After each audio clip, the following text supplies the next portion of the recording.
Hello there, and welcome to all the Sports Illustrated baseball board game fans out there. And what we will have today is the final game of my 1971 Detroit Tigers season replay using the program that I wrote myself that gives me many options of playing Sports Illustrated baseball board game.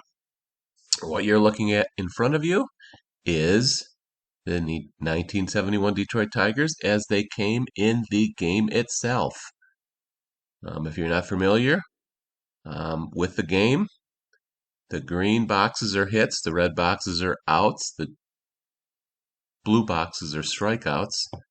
The dice go from 10 to 39 across the top, with the 30s being rolled more often than the 20s, which are more often than the 10s. And the middles are the most. The fours and fives are the most. So 34, 35 are the most of any role in Sports Illustrated Baseball. You can see the players. If it's green, it is a right-handed batter, and red is left-handed batter, yellow is a switch hitter.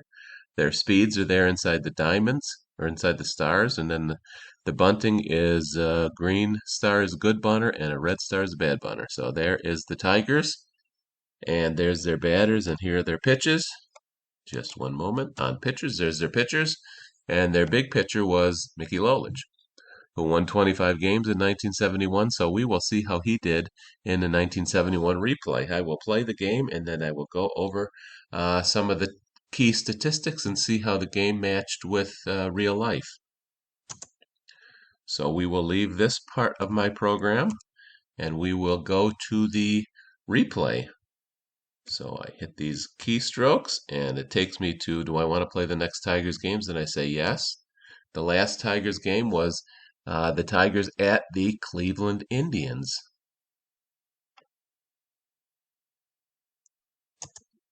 The last pitcher of the last game was Mickey Lolich against Cleveland Indians' Vince Colbert, and those are the wins and losses in the replay. So you can see that Mickey Lolich obviously had a better year than he had in real life, because you can see he's got 30 wins.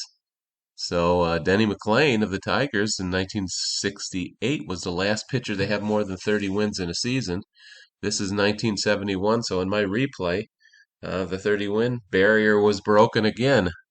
It was not broken in real life, though, and hasn't been yet since 1968. So here are the starting lineups, and these are the actual starting lineups from the game in 1968, or 1971, excuse me. Those are the normal players, although the catcher is usually Bill Freehan. In real life, it was Jim Price in the last year for some reason. And here is the Cleveland Indians starting lineup. Look at that. You can see Chris Chambliss and Greg Nuttles, who started with Cleveland, and also Fred Stanley ended up with the Yankees winning World Series.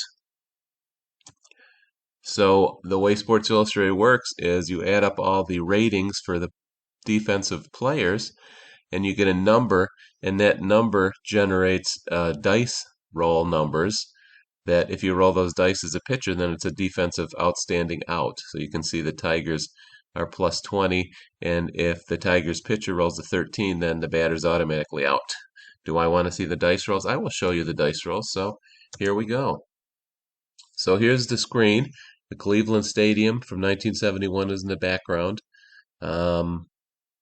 The top row of colored boxes is the pitcher, and the bottom row is the batter against a right-handed pitcher, because Vince Coleman is a right-handed pitcher. So leading off is Norm Cash, which is a very unusual lineup that Billy Martin did in the final game. And you can see the statistics there. Storm and Norm for 1971 replay season, not the real season, the replay season, is batting so far .263 with 32 homers and 92 RBIs. He's having a wonderful year. So we roll the dice for the pitcher. That's how the game plays. And the pitcher rolls a 24. And you look at the top line there, and you can see it's highlighted with a white box, and that is a green box. That means batter rolls. The pitcher, when we get to the Tigers pitcher, I can show you all the different things that the pitcher can have, but Vince Colbert only has batter swings, and then the yellow boxes are walks, and then the 1 pluses are singles that the pitcher gives up. And then the yellow box is a Could be a wild pitch or a pass ball or something. It's called the pitcher's X, but it's unusual. Plays by the pitcher. Hit by pitch is in there too. So we roll the dice for Norm Cash because of the green box for the pitcher. Norm Cash rolls a 34, and you can see on the second line that the red G is highlighted in the white box, which means ground out. So the result of the play pops up, says ground out. Norm Cash is out. The ground out is on the left. That means that it came from the batter's line. If it was on the right, that would mean it came from the pitcher's line. So here comes Aurelio Rodriguez. A 20 is a nothing pitch from Colbert. A 34 is a strikeout for Rodriguez, so he's out. Gates Brown bats third, 35 for the pitcher, and a 14 for Gates Brown. You can see that's a 1, which I call a bloop single, which batters only or runners advance only one base on that. There's 4 kinds of singles, and the different singles basic they tell you how the runners advance. Sometimes the manager has to make a decision to get the extra base. Maybe that'll happen this game sometime. I think it will. 35 from Colbert and a 33 from Willie Horton as a flyout. There's 3 kinds of flyouts. This one, sacrifice in parentheses, is the deepest kind of flyout, which means runners can advance. Runner on third advances automatically, and the other ones can advance based on manager's decision. But since it's the third out, there's no decision to be made. All right, here's Mickey Lolich. You can see his line up there. You can see Mickey Lolich rolls certain numbers, and the batters are automatically grounding out or flying out or striking out. He's got a walk there at about 24. And then you can see Ted Ford, line below it. So Lolich rolls a 32. Ford rolls a 31 and leads off with a single. So there's Ford at first base. He's a 1 runner. Runners in Sports Illustrated go 0 for 5. And Ford's a 1. 0's slowest and 5's the fastest. So that's how the extra bases are done. They use that number, and so do stolen bases. 34 from Lolich is nothing. A 20 for Kurt Bavacqua. He flies out. Ray Foster comes up. A 35, you can see there's a out that Lolich did. A 35 on his line is a fly out, or a pop out. I call it a pop out because no runners can advance. That's the most shallow fly out. So you can see on my result play that came from the pitcher's line because I showed it on the right side.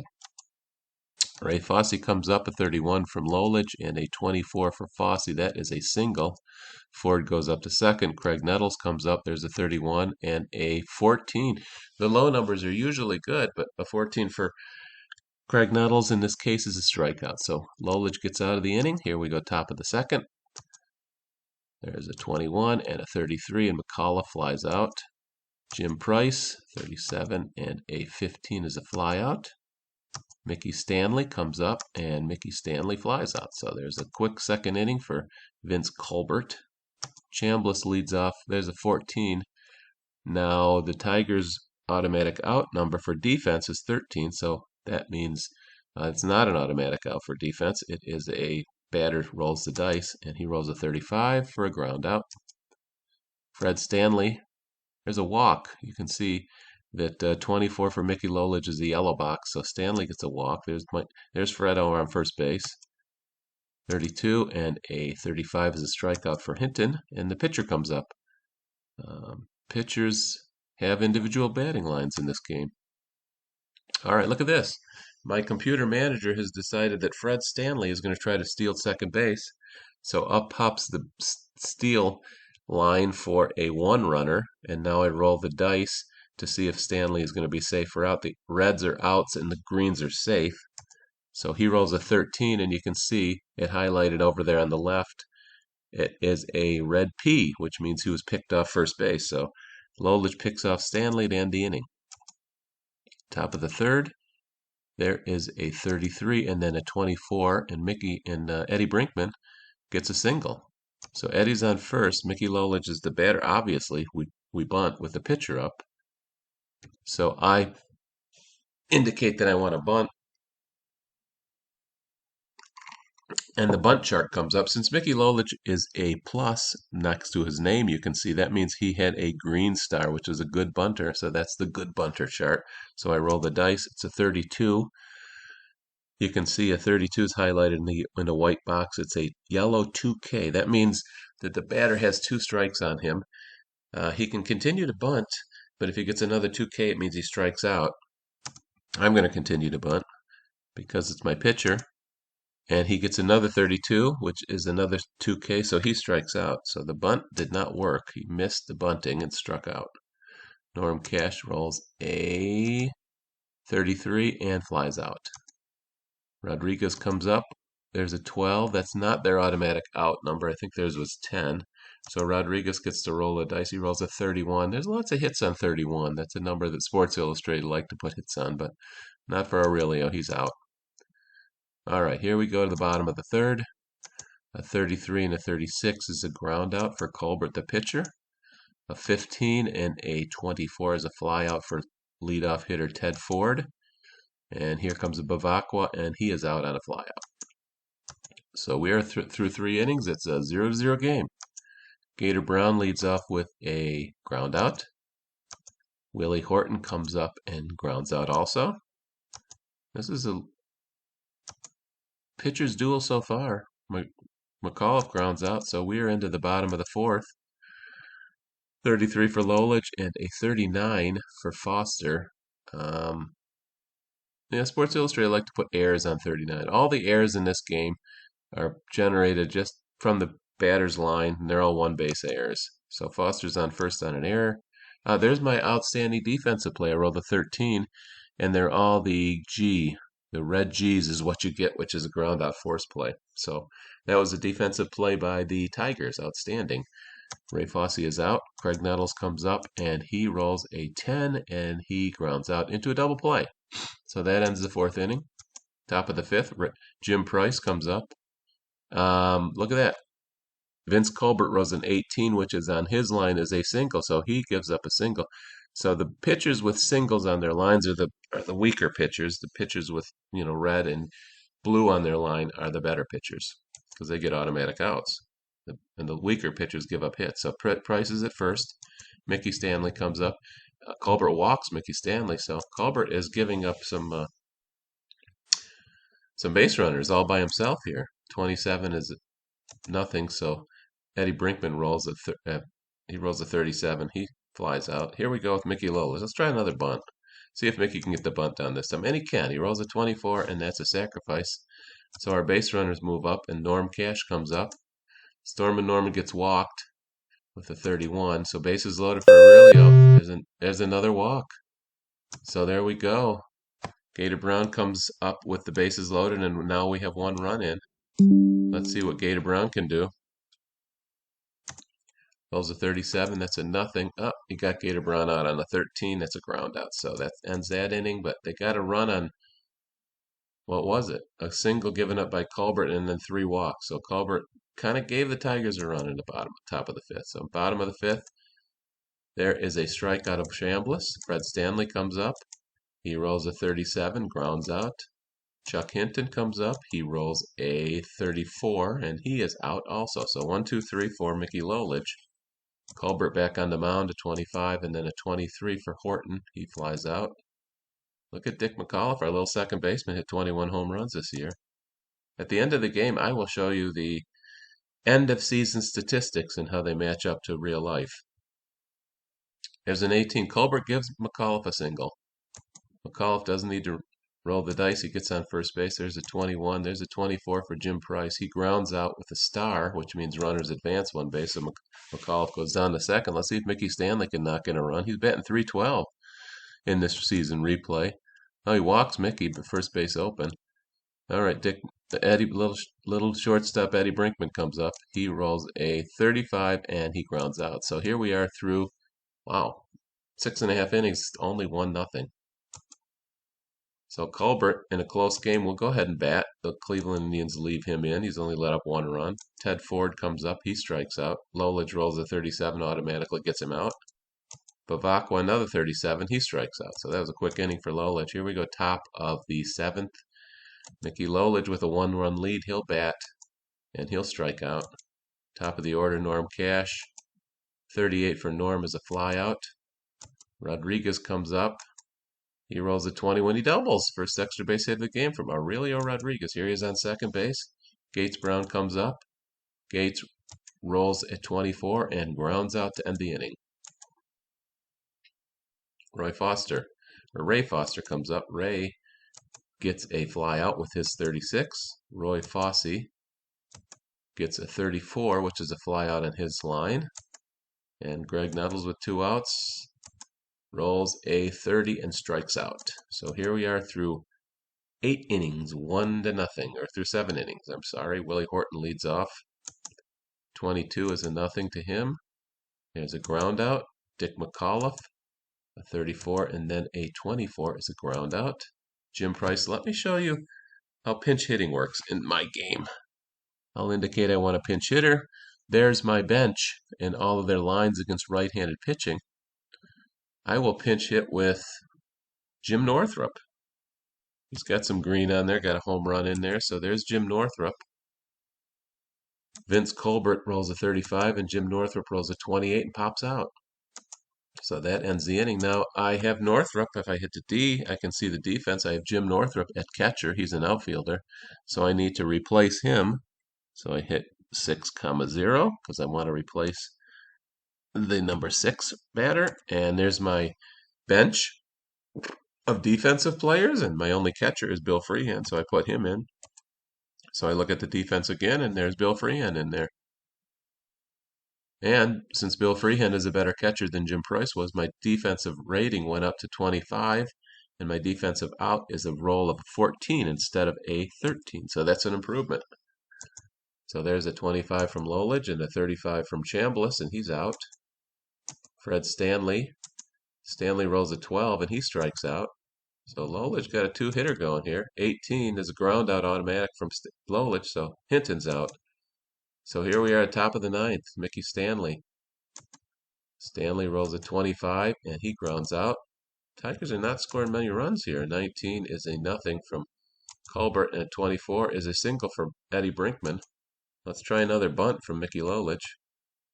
There's the good bunter line. He rolls a 13, and it's a sacrifice bunt. It's successful. Norm Cash comes up with a runner on second, 2 outs. 37 and a 14, he pops out. So the Tigers only managed 1 run through 9 innings. Let's see if Mickey Lolich can hang on and get his 31st win of the year. Okay, there's manager Al Dark is going to pinch hit for pitcher Vince Colbert. He brings in Frank Baker, and the way that my logic works here is he picks out the best hitting batter on his bench against lefty pitcher in this case, and it happened to be Frank Baker.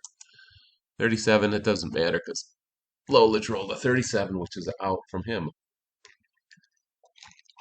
which is a strikeout. So Baker is out. Here's Ted Ford. He walks him. Tying runs at first base.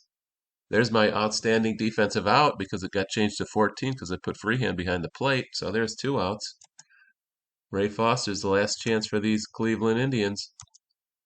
And he does not come through. He rolls a 24 and grounds out to end the game. So Tigers win last game of the year, and they win it 1-0. There you go, 1-0. Winning pitcher is Lolich, losing pitcher is Colbert. Kind of a pitcher's duel there. Date of that game was September 29, 1971. There's the Tigers batting. The game-winning RBI was a walk from Aurelio Rodriguez to score a run. Brinkman had 2 singles. He was the big hitter. Nothing else pops out as very important. Lolich had 2 sacrifice bunts, but they don't show up on my box score. There's the Indians batting. Only 2 hits. Ford and Fossey had singles, so what a game for Lolich, striking out 9. There's Lolich, 9 innings, 2 hits, 2 walks, 9 strikeouts. Vince Colbert with a loss. Only let up 1 run. Good game for Vince Colbert. So that is the game. And now the game automatically plays the games after my game on the schedule from 1971. So Minnesota beat California. Oakland beat Kansas City. New York Yankees win. This shows the pitchers, the winning pitcher, losing pitcher, and save. So the White Sox win their final game probably. Minnesota beats California to finish their season. There's Washington beating New York Yankees, and that's the end of the season. And the first thing I'll show you is the final results of the season, which are like this. And let me tell you that there's 2 teams that overachieved one greatly overachieved, and that's the Orioles. In my replay, they won 114 games. In real life, they won 101. The Tigers overachieved. They won 97 here, and in real life, they won 91. So they won 6 more games in this replay than they did in real life. The order of the East is the same as what it was in 1971 at the end of the year, except Cleveland and Washington are switched. So Washington actually ended in 5th and Cleveland in 6th. Now down in the West, Oakland A's won 96 in my replay. In real life, they won 101. So Oakland underachieved a little bit, but still easily won the West. The order of the teams are the same, except that bunch in the middle was a little different. In real life, 1971, Kansas City came in 2nd and Minnesota came in 5th. So those two teams switched. Minnesota played a little better in my replay. Kansas City played a little worse. So that is that. Now let me show you the league leaders. First, I'll show the American League batting. And I will batting average. I'll say you have to have 450 at bats to qualify. And that is that. That's my replay. That's the batting averages of all the players in the American League, the top 15 batting averages. And I have written down what the actual leader got. Now, I show in my program who the leader was, and that was Tony Oliva in real life. In real life, he batted 337, and that was the highest of the batting averages. So, higher batting averages a little bit. Bobby Mercer, 379, was higher than the leader of the actual 1971. Let's look at home runs. All right, Bill Melton in 1971 belted 33 home runs. Here in the replay, batted 43. So he hit more home runs than he did in real life. All right, runs batted in real life. Killebrew led the league with 119. He was barely made the list here with 85. In my replay, it was Frank Robinson of Baltimore with 115. Hits, Cesar Tovar had 204 in real life. Here you had 213, and Bobby Mercer had 215. So Bobby Mercer had a better year in this than he did in real life. All right, let's look at doubles. Real life, Reggie Smith had 33 doubles. Here he had 36. That's fairly close. Triples in real life, Freddie Patek had 11. Here he had 12. That's close. Stolen bases, kind of based on my program deciding when base runners should try to steal. And the ones with the higher steal ratings stole the most. And I think Harper, Campaneris, and Otis are the ones with 5 ratings. I think Alomar had a 4, but they also based on game situations and who was on first base and if someone was in front of them and all that kind of stuff. So in real life, Amos Otis had 52 stolen bases. Here he has 41. Here's runs scored. In real life, Buford had 99 and led the league. Here Tovar has 108, lead the league. Buford has 102, pretty close. And then the last one is slugging, and I'll say 450 at-bats again.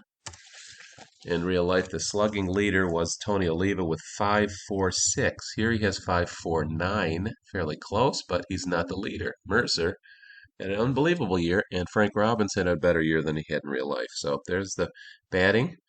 The last category of batting, that's slugging again.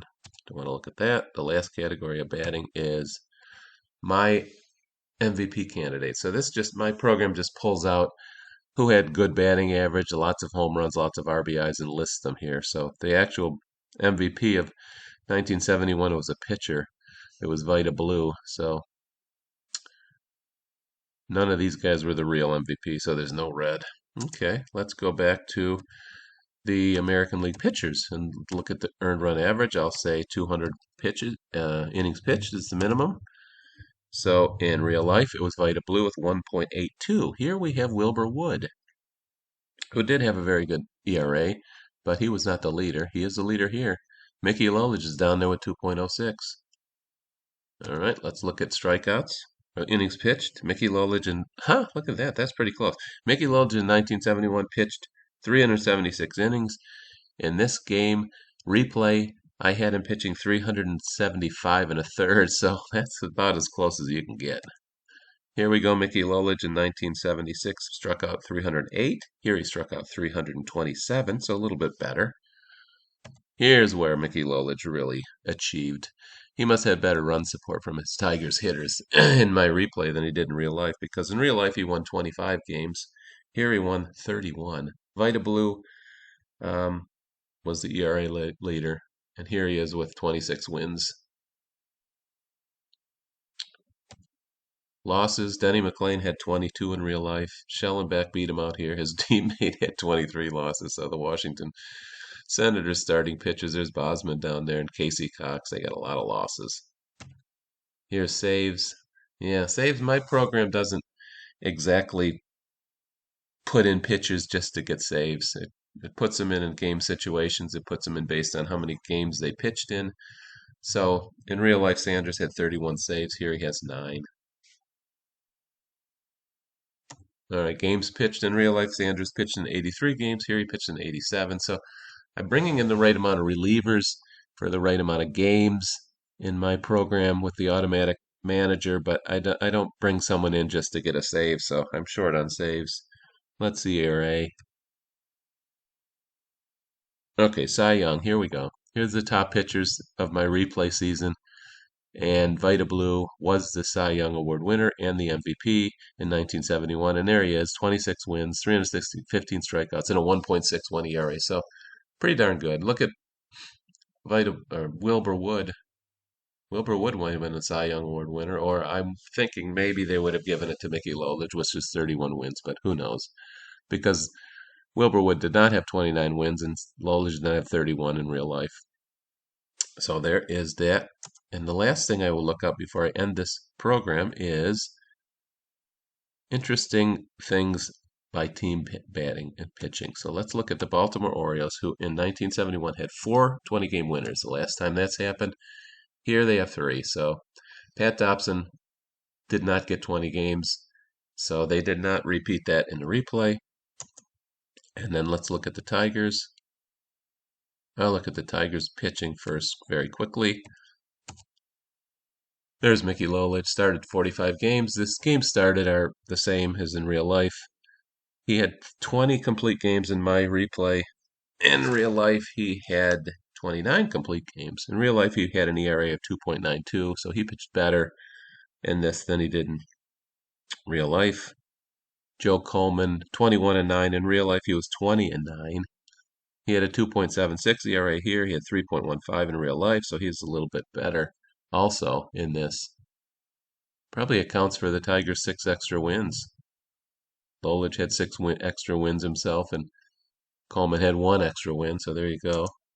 And the last thing I'll show you is the Tigers' batting. The Tigers' batting average, team batting average here in my replay, you can see it there is 259. In real life, their real batting average was 254. So they batted a little bit better. Maybe that's a lot better. I don't know. Five points on a team batting average is a pretty good difference. All right, home runs in real life, they had 179. Here they had 192, so they had a few more home runs in this replay.